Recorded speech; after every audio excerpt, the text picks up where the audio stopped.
We have yet another woman legend in our midst here today. Who else but Dr. Padma Subrahmanyam? A woman who represents contrasts of a phenomenal, original intellect and poetry in motion. Could I please call upon Srimati Rajashree, Secretary of the Swami Vivekananda 150th Women's Initiative, our team, and Director, Ram's Construction, to introduce Dr. Padma Subrahmanyam.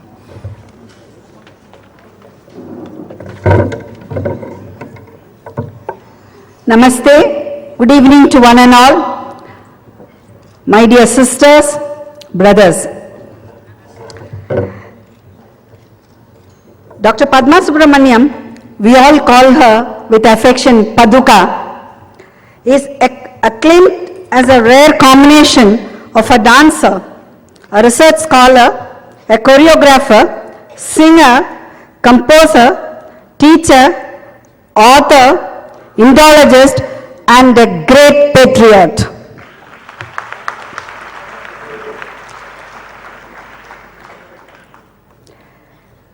She is the daughter of Dr. K. Subramaniam, who was an internationally reputed film pioneer, a freedom fighter, and a parental personality in the cultural field. She has a bachelor's degree in music, a master's degree in ethnomusicology, and her PhD thesis is on karnas in Indian dance and sculpture, which she has taken it as a blessing of Kanchi Mahaswami. She is the first to bridge the gap between theory and practice. Dr. Padma is the president of Nrithyodaya, the dance school founded by her father in 1942. She is also the managing trustee of the Bharata Ilango Foundation for Asian Culture, which is a pan-Asian research center on performing arts and aims to be the Asian culture corridor for artists and philosophers to interact. She is the managing trustee of Director, K. Subramaniam Memorial Trust. She is also a trustee of the Indira Gandhi National Center for the Arts and a member of Expert Committee, Ministry of Culture, Government of India. She is the Program Director of BFA and MFA Distant Education courses in Bharatanatyam and PhD at Shastra University. It was she who formulated the syllabus and course. She was the president of Association of Bharatanatyam Artists in India. Her several awards include Padma Shri, Padma Bhushan, Sangeeta Nataka Academy Award, Academy Ratna Fellow from the President of India. This is nation's highest cultural award instituted by the Sangeeta Nataka Academy, which is restricted to only 40 persons all over the country at a given point of time. She also received the Kalidas Samman from the government of Madhya Pradesh, Kalaimamani, and State Artist Awards from the government of Tamil Nadu. She is the only classical dancer in the world to receive the prestigious Fukuoka Asian Cultural Prize from Japan, and for her contribution to development and harmony in Asia. That is what has brought her here in this platform. On November 26th, 2010, she was conferred the honorary fellowship by Asiatic Society of Mumbai, founded in 1804, in the mind-boggling list of eminent scholars who have received this prestigious honor since 1815. She is the first performing artist to receive this honor for her academic achievements. She is the recipient of honorary doctorate from Open University for Alternative Medicine, Calcutta, an honorary doctor of letters from Shastra University, Tanjavur, and Wales University, Chennai. So with this, I leave the floor to Dr. Padma Subrahmanyam. And before that, we have a very pleasant task to perform. Could I please request Srimati Rajashree Birla to present a memento to Dr. Padma Subrahmanyam. Please put your hands together as I invite Dr. Padma Subrahmanyam, Padma Bhushan awardee, Sangeet Natak Academy awardee, and beyond everything else, a woman, and I can say this with absolute confidence because I've been moving around with her for the last 15 days, a woman of tremendous humility. Ladies and gentlemen, Dr. Padma Subrahmanyam.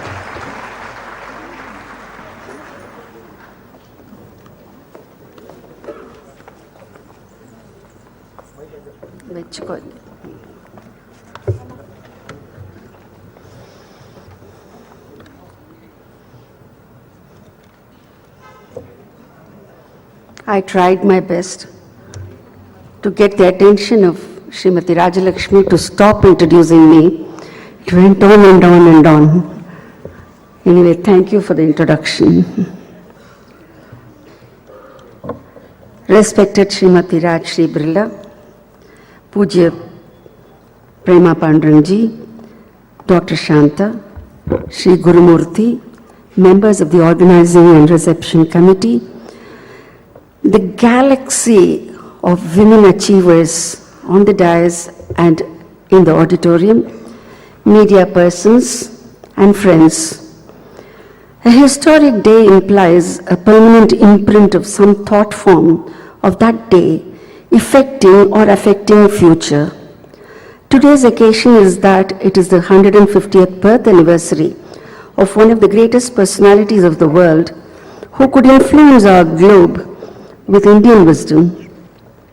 Swami Vivekananda could foresee that India would become a world power when actually she was engulfed by the British superpower.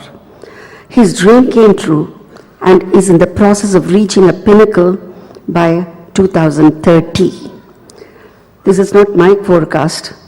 The forecast of the National Intelligence Council of USA is that India will be one of the 3 superpowers in the world by 2030. Don't you want to clap?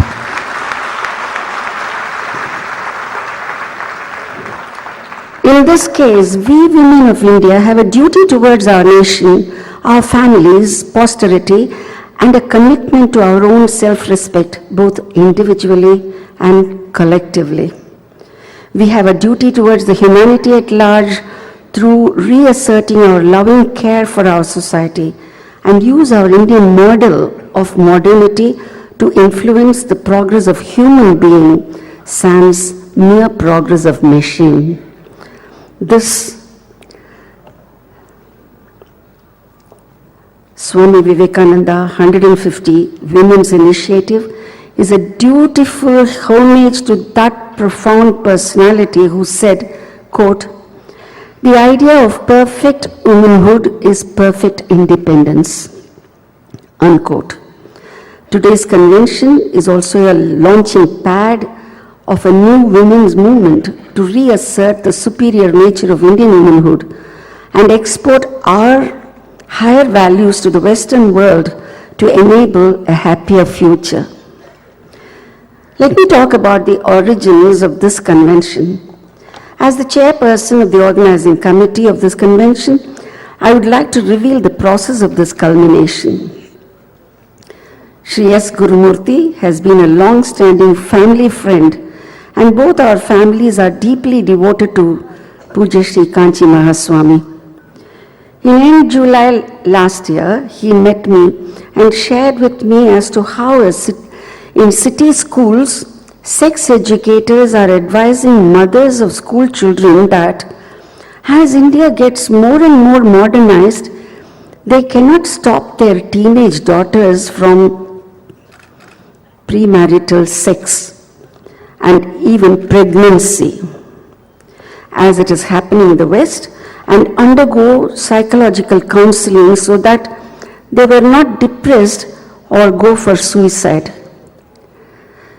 He said a young mother told him and inconsolably cried, unable to look at her 4-year-old girl child. The assumption behind this inevitable cultural disaster is that India of tomorrow will follow the West of today. After discussions, we agreed that this assumption that India will westernize should be countered. Don't you agree? A process which only women could initiate. You agree? It was then that I recalled his articles, Sri Gurumurthy's articles, which are a strange mix of culture, sociology, and economics. The crux of his articles was that the present social security cost of care of elders, infirm, and unemployed is estimated at over 6 times the GDP of USA. He says that this has led to the corporatization of the family kitchen and the government takeover of the parental obligations. The US National Bureau of Economic Research had warned about this even in 1980. The Indian value system, which constitutes the country's culturally devised social capital and security system, is the result of the carefully nurtured continuum of Indian womanhood. I wondered, instead of exporting this kind of intellectual, social, cultural, and spiritual capital to the West, are we to import premarital sex and pregnancy, unwed motherhood, orphaning of children and elders, and destruction of families? I felt it was time that Indian women who are traditional in their roots and can handle modernity woke up to their national and global responsibilities. After we discussed the issue in detail, I requested Sri Gurumurthy to address several vocational groups of women achievers, which I convened and interacted. After much deliberation, research, and convergence of their collective cognizance, this convention was planned to coincide with Swami Vivekananda's 150th Jayanti. This convention is the result of some 35 meetings involving some 1,200 women.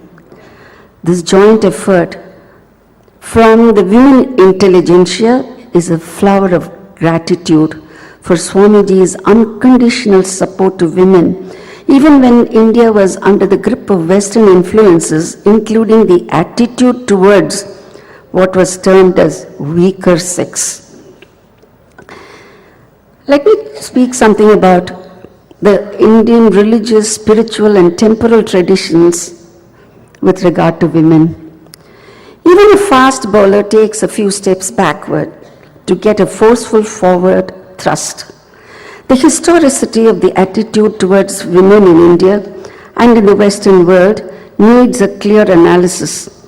In India, from Vedic times, there was gender equality in matters of respect, which included rights.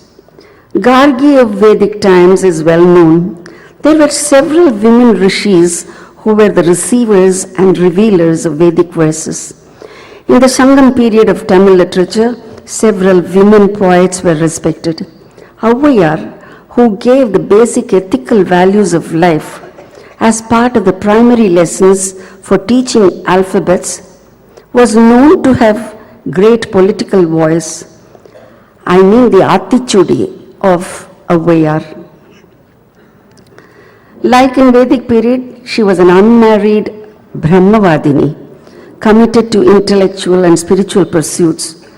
We know that among the 63 Shaiva Nayanmars, Karikalamyar is chronologically the first.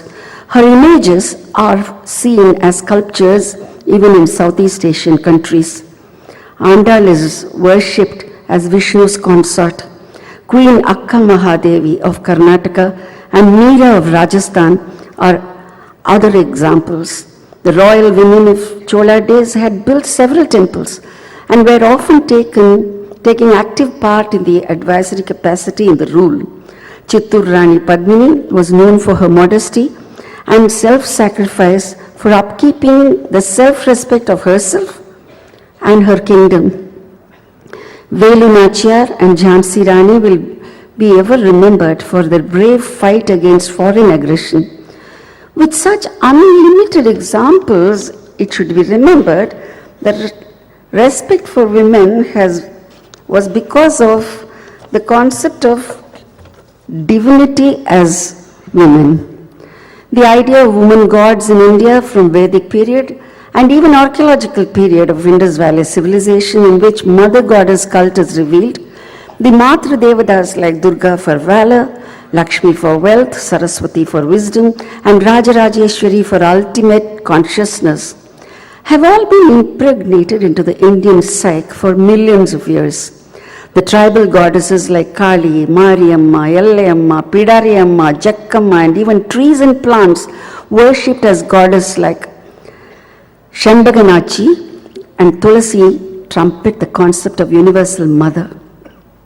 In Sanskrit, all great virtues like memory, intellect, compassion, and humility are in feminine gender. Prakriti, that is nature, is also feminine. The phrase Vande Mataram came from the worship of Bhuma Devi. Intelligent forbearance is hence the main characteristic of Indian womanhood, which includes all the above said virtues and more. Kanya Puja, Suvasini Puja, and the living goddess temple in Nepal are living traditions eulogizing the female divinity. Pujyashri Swami Dayananda Saraswati beautifully explains Hinduism like an aphorism. According to him, quote, while many religions say that there is only one God, Hinduism proclaims that there is only God.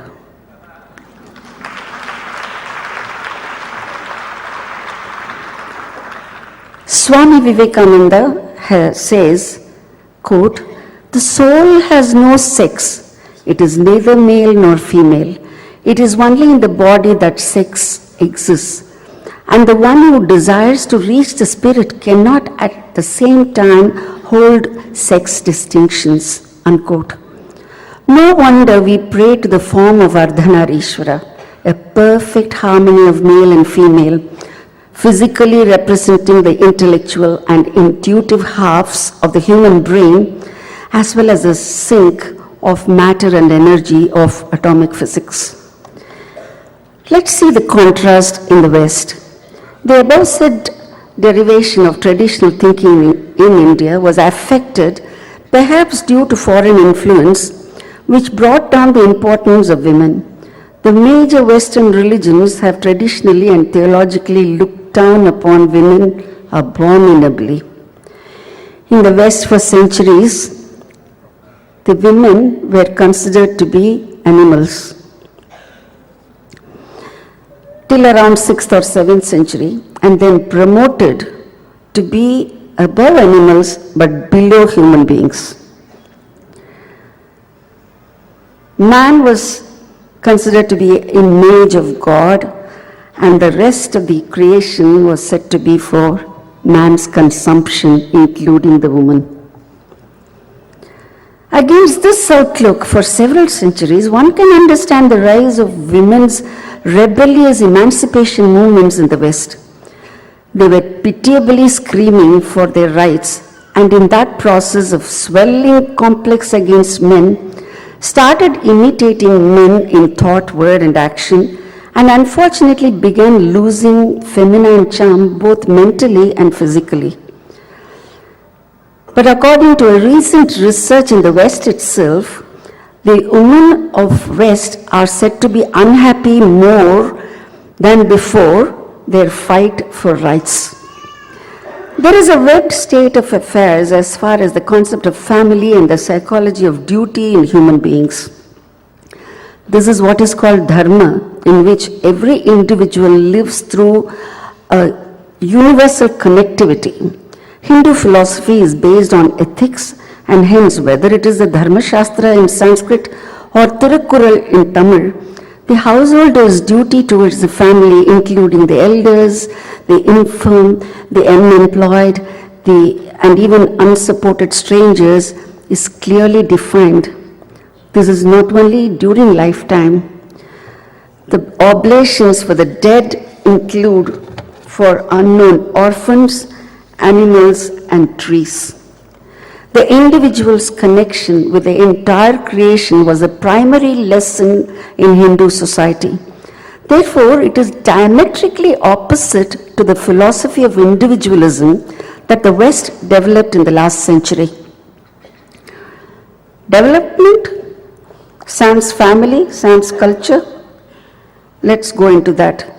The United Nations Department of Social and Economic Affairs published a paper on measures for economic development of underdeveloped countries in 1951. In this official publication, the opening quote is a research paper titled Introduction, Development, and the Anthropology of Modernity. It blatantly states that for rapid economic growth, ancient philosophies have to be scrapped. It was Max Weber who theorized that Hindu and Buddhist societies which believe in karma and birth and a caste-based society cannot develop. This is how social and economic thinkers of the West describe the Western anthropological modernity. Anthropology is a study of evolution of mankind. Anthropology of modernity is based on the philosophy of individualism in sociology. This idea regards society and family as irrelevant and non-existent. Even Margaret Thatcher is quoted as saying, quote, "There is nothing called society," unquote. Since the Second World War, the West started inflicting its norms of lifestyle all over the world in the name of economic growth, individual freedom, and globalization. This has unfortunately affected validating old cultures and ended up in loss of human values. For example, in simple terms, marriages became contracts to be easily broken more than once. Individual rights, sans responsibility, ended up in liquidating family as a basic unit of society. The elders and even illegitimate children came under the care of the government in US. Even legitimate children do not enjoy any affectionate bondage. Individualism does not care for traditional views in thought, word, and behavior. In the name of freedom, sex lost all sanctity and sanity. Finally, this kind of freedom does not give any fulfillment in life. Only a feeling of uncared for loneliness remains, leading to depression, thus needing the help of psychiatrists. Way back in 1952, my father, Director K. Subrahmanyam, was the first Indian film director to be honored by the Hollywood Film Directors Guild of USA. Raj Kapoor, Beena Rai, and her husband Prema were part of the film delegation. India was less known in US at that time. When my father introduced Prema and Beena Rai as newly wedded film actor couple, the media inquired, "Where are her other 4 husbands?" This question was obviously based on their half-baked knowledge of Mahabharata. Another question was, why India does not have enough psychiatrists. Back came the reply from my father, who said that till India sustains the joint family system, we do not need psychiatrists.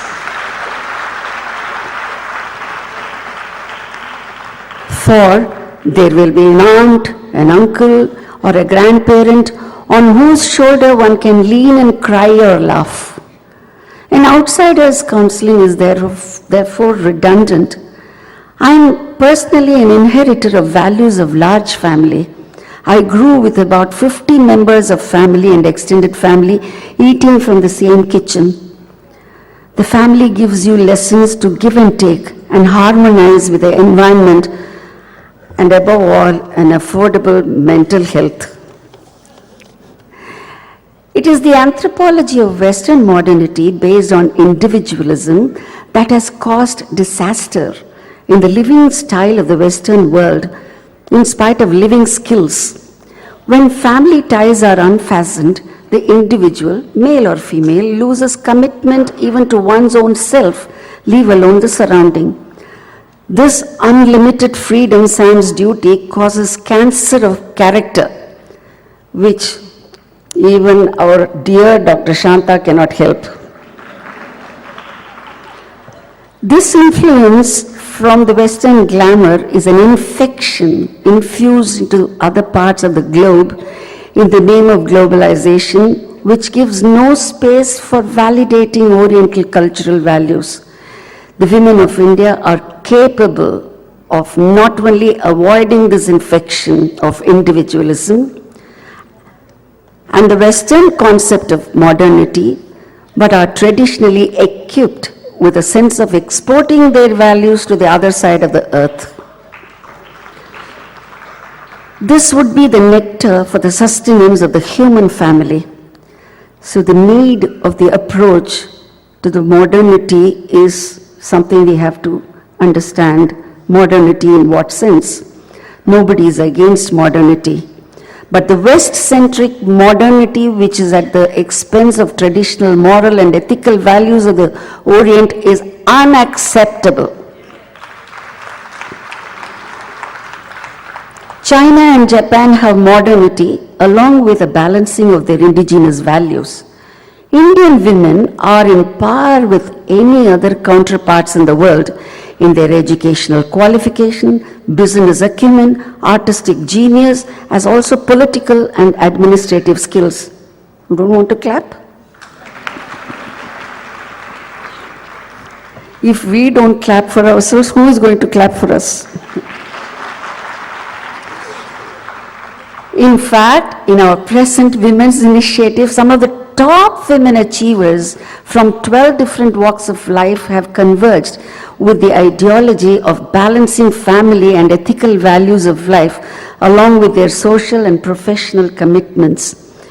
We are all modern as Subramanya Bharati dreamt, but not modern in the sense of Western model.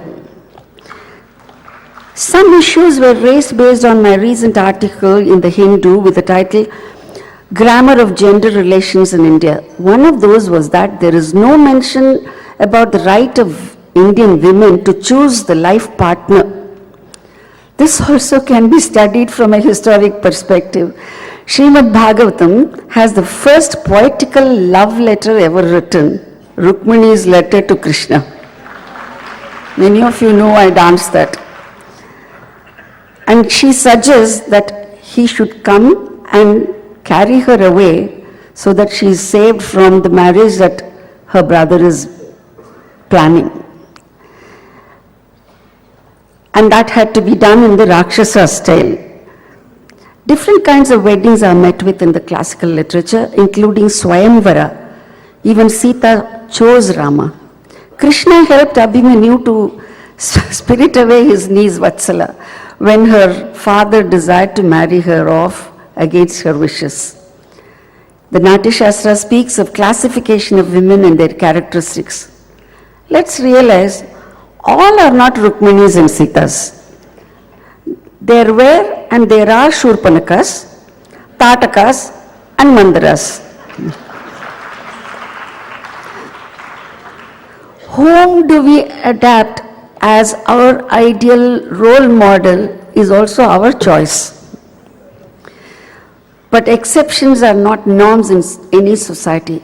Yes, there are issues like dowry, the female infanticide, which we educated women can and must deal with without shunning our responsibility. But our immediate need is to save children from going astray with Western attractions. All that glitters is not gold. Counseling parents to come to terms with the unwed motherhood of their teenage children, and keeping condoms in school toilets for use of children are symbolic of the West-centric modernity smuggling itself into India.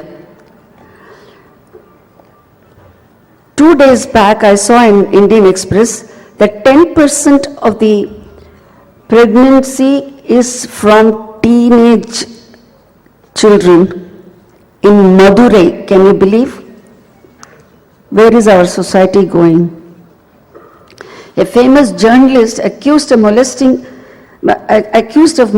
his junior woman says in his defense that since she is a modern liberated woman, his violence on her should be deemed as consensual and not criminal. Just 4 days before this convention, on January 19th, the court rejected this preposterous argument. We should clap for the court. Nevertheless, that this argument could be advanced means that the degrading West-centric modernity is at our gates. Imagine a situation like this in your workplace. Now, do we need to labor more on the need to have a convention like this? This convention is to set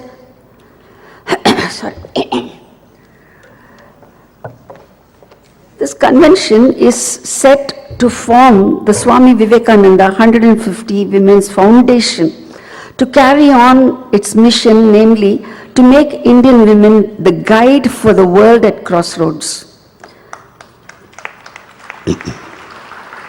Ours is an auspicious nation, Punya Bhumi, which was and is perhaps even now traversed by spiritual leaders. Krishna has promised to come back whenever dharma declines. He will come back only through the righteous, through their voice and action, and his strength will manifest in them. We can see light very near us. We, the women, in single voice pledge to do our might to save our respect and honor. Our vision for future is sanctified by Swami Vivekananda's spirit. He could foresee that India will rise. Yes, Bharat will rise as one of the superpowers with the spiritual and ethical power of Indian women and guide the world when it is at crossroads. Our past strengthens us, our present gives us the drive, and the future seems to be assured of achievable glory. Vande Mataram. Before I retire to my seat, I have some pleasant duty to perform. As the chairperson, I'll be failing in my duty if I don't acknowledge some of our best members. I must acknowledge the core team members coordinated by Srimati Rajashree, the secretary of the organizing committee, whose tireless work has made this convention possible.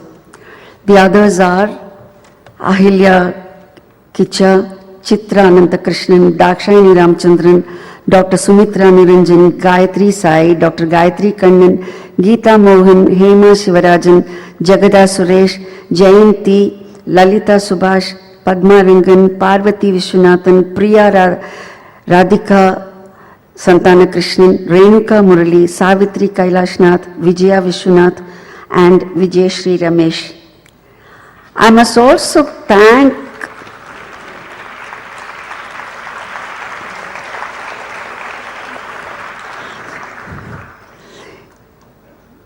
this convention is to celebrate the harmony of gender.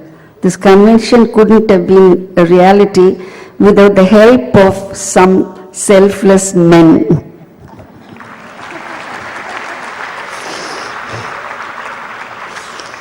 They formed the logistics team.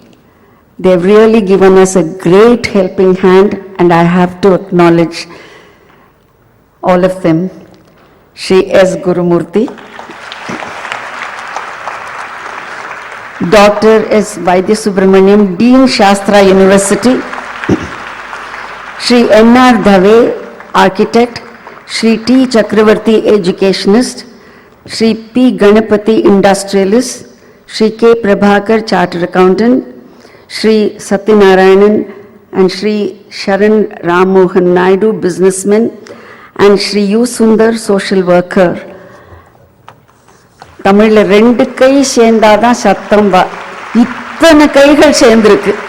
Men and women have come together for this convention and it's only the beginning. Thank you all for your patient hearing and continue to be with us. Thanks.